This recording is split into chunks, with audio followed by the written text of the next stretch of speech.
Warmest welcome to Primetime News, where we bring you the latest updates on local and global events. I'm Selima Shimwefeleni Masipa. Leading this bulletin, head of the Namibian Observer Mission to the Venezuelan election, Erginus Njala, has called on the Electoral Commission of Namibia, or ECN, to emulate the election process in Venezuela. He said this during an interview with the Namibia Press Agency. I'm here in Venezuela as election observer from Namibia. We come to see the best practices of how Venezuelan people vote and cast their, kind of exercise their democratic rights. It's very important. As you could see, it's very much calm.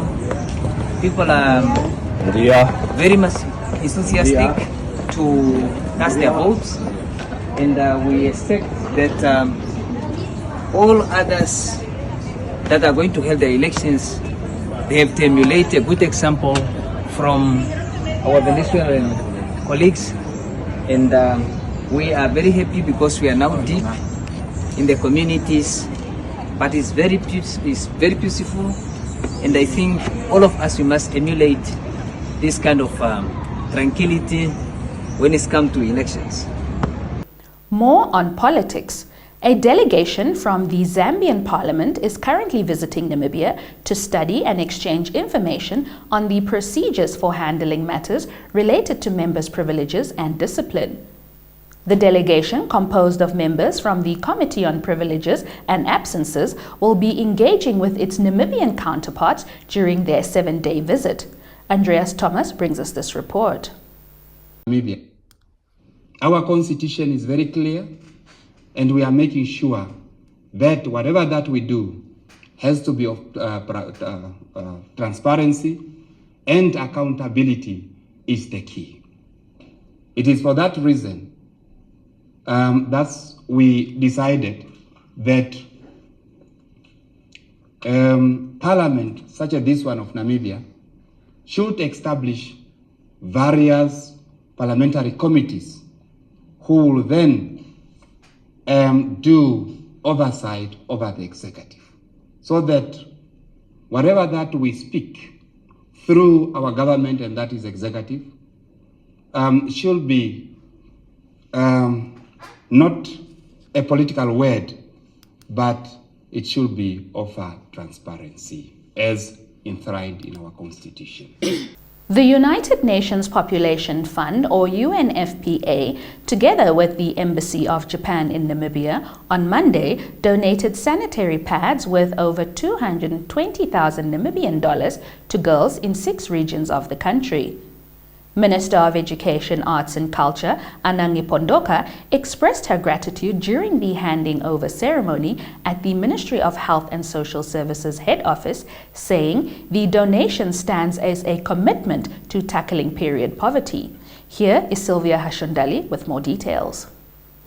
Pondoka said the donations made possible by the United Nations Population Fund, Namibia Country Office, with the generous financial support from the Japanese supplementary budget under the project Leaving No One Behind, stands as a commitment to tackling period poverty. The donations consist of 24,000 packs of sanitary pads to benefit 6,000 vulnerable adolescent girls across the Khomas, Kunene, Omusati, Ohangwena, Zambezi and Erongo regions. Aside from the sanitary pads donated, the project also donated 67 bed screens on casters, 8 ward screening gynecological couches, 15 cardiotocography machines, 3 mobile ultrasound scanners with printers and accessories, 6 Doppler fetal heart rate detector monitors with accessories to the Ministry of Health and Social Services.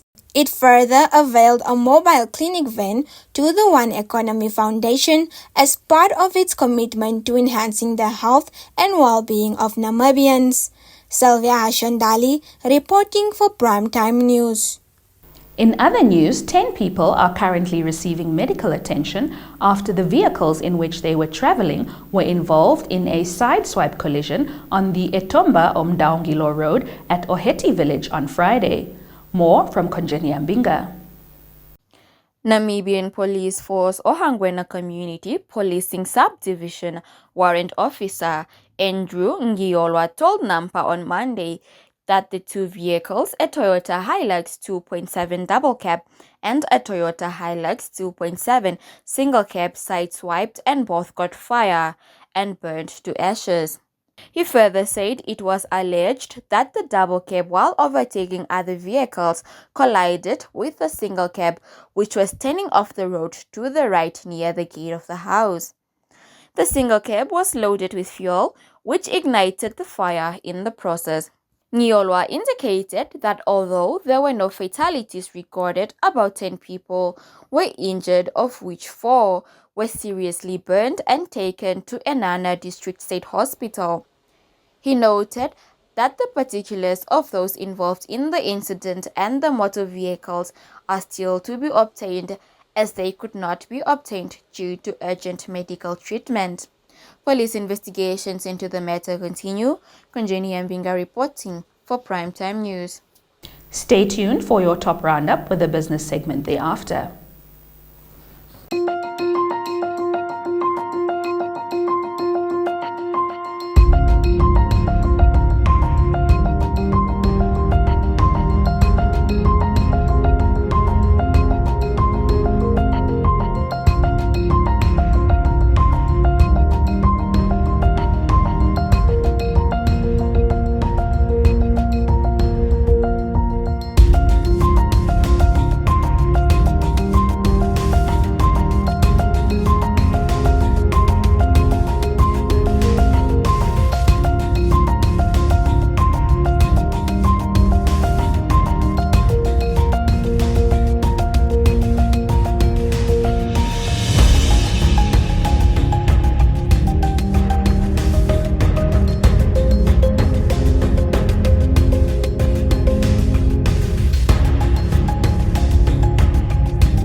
Welcome to Primetime Biz, your premier source for all things business related.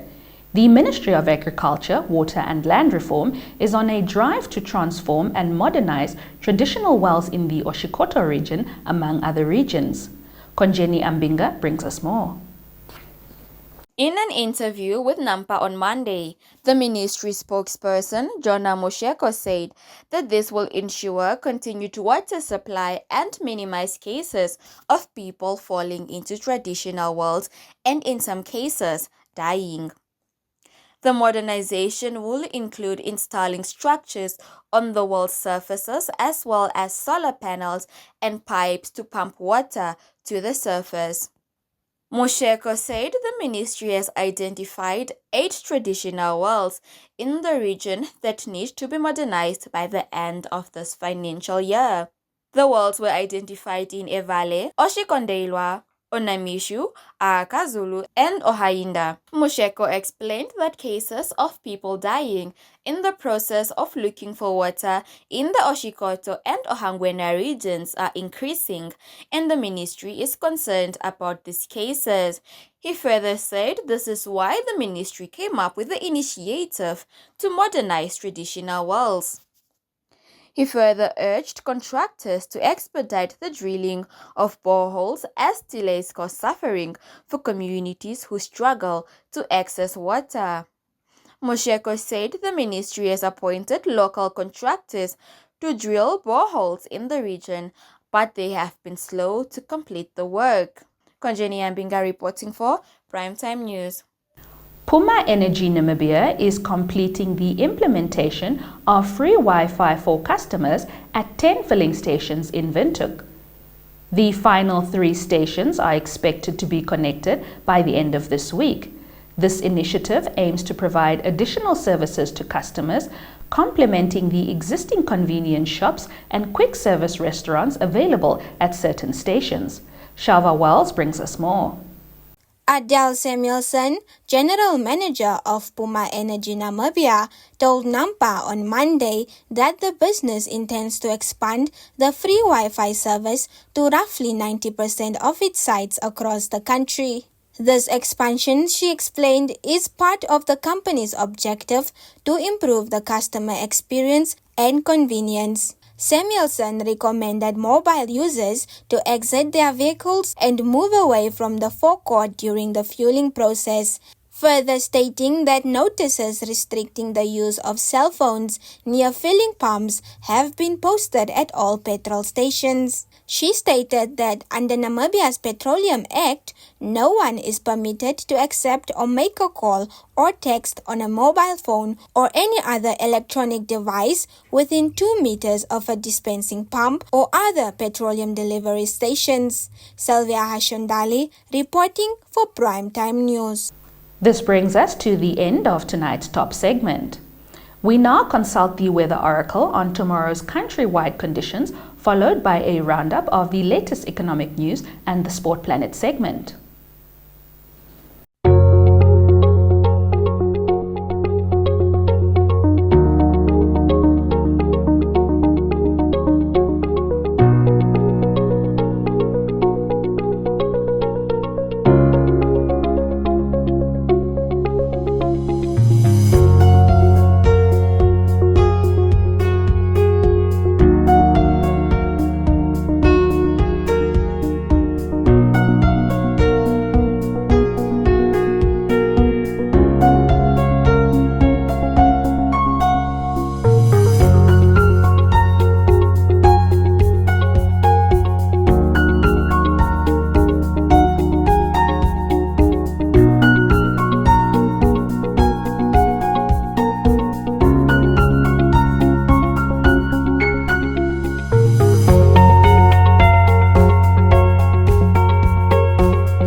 Welcome to Sport Planet, the segment dedicated to all things sporting action.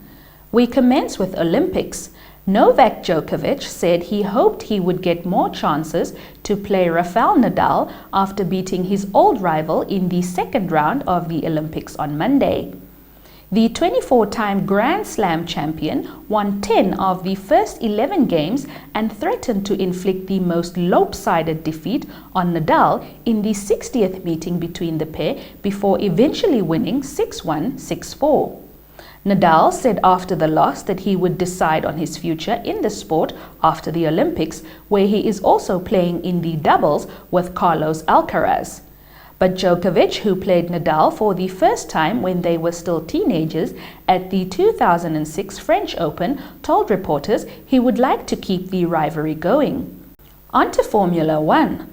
Carlos Sainz announced Monday that he had signed a 2-year deal to race for Williams starting from the 2025 season amid what he said was an exceptionally complex market for Formula One drivers. The 29-year-old Spaniard will leave Ferrari at the end of the 2024 campaign after 7-time world champion Lewis Hamilton was announced as his replacement at the Italian Giants earlier this year. Sainz has won 3 F1 races so far in his career, the most recent at the Australian Grand Prix in March.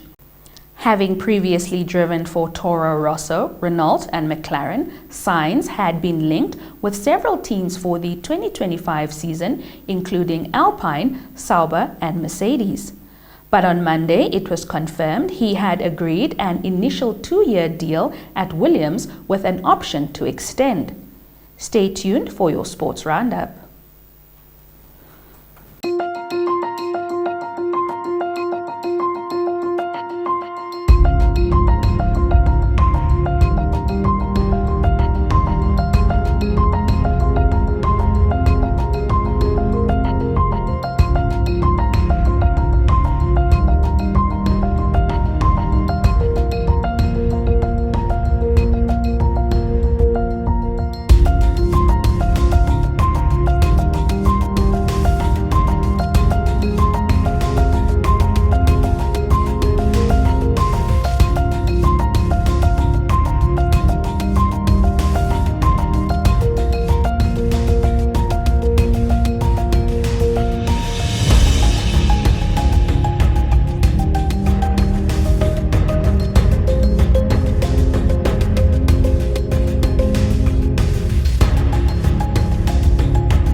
This concludes your Tuesday's edition of Primetime News. Many thanks for tuning in. A reminder to follow the on-screen prompts and subscribe to the Nampa TV platform to stay updated on developments shaping the global village.